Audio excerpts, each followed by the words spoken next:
Roja sêşemê 25 endamên tevgera jina azad li Amedê di çalakiya ji bo piştgiriya Hevseroka Kongre Civaka Demokratîk Leyla Güven de hatin desteserkirin. Piştî sê rojan jinên dibin çavan de serbest hatin berdan. Yek ji wan Rahîme İnce ye û 84 salî ye. Ew dayika aştiyê ye. Dayika Rahîme dibêje dexwaza wan aştî ye û helwesta ku li ser wan pêk hat şermezar dike. Valla me tiştek nekiribû qîza me. Em sirf Leyla Güven ew jî dayîk fena me ye. Ew ketiya gerewiye süretsiz. Eger ew ketîse em jî bo wî ketin arla gerewiye. Lê hey sûç nene, sebep nene, tiştek nene. Hatina me û girtina me bû ferner.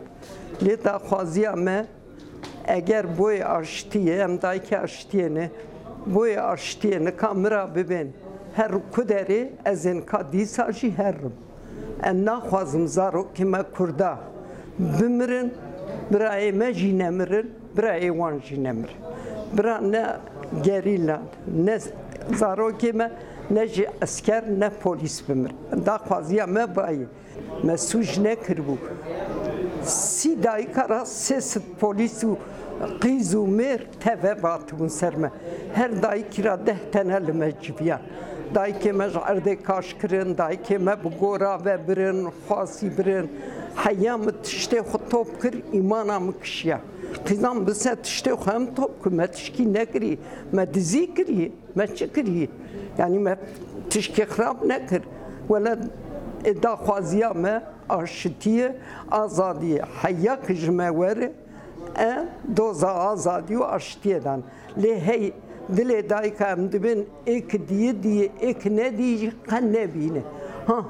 Daxwaziya me ew e. Bira dayîk daha negirîn. Raife Ergül jî 6 salî ye û dibêje ji bedena xwe pêştir zirara wan şikesî ra tunebû.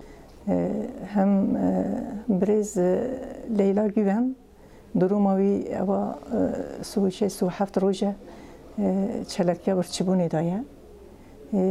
Me xwest em destek denewî. Ev ne suç bû? Ev însanî göreviya me bû, me însanî göreviya xwe bikir. Lê ew hûn har hatine ser me.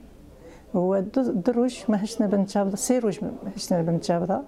Ew dide xuya kirin ku binçav kirin, serê xwe muameleyek xerab e. Wala ji xwe yek serê xwe binçavî tehdî ye.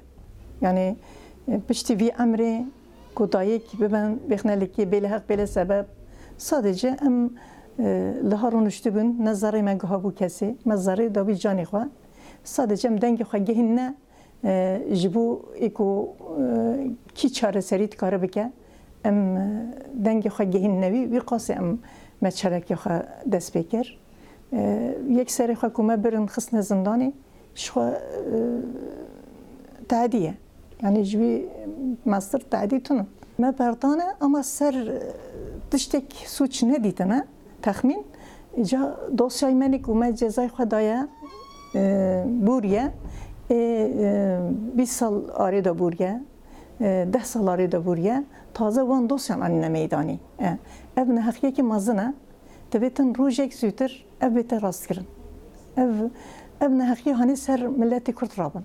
Hêjayê gotinê ku roja çarşemê jî 52 kes li avahiya HDP hatin desteserkirin û ji wan 37 kes hê jî binçavkirîne. Xecî Can Farqîn, Dengê Amerîka, Amed.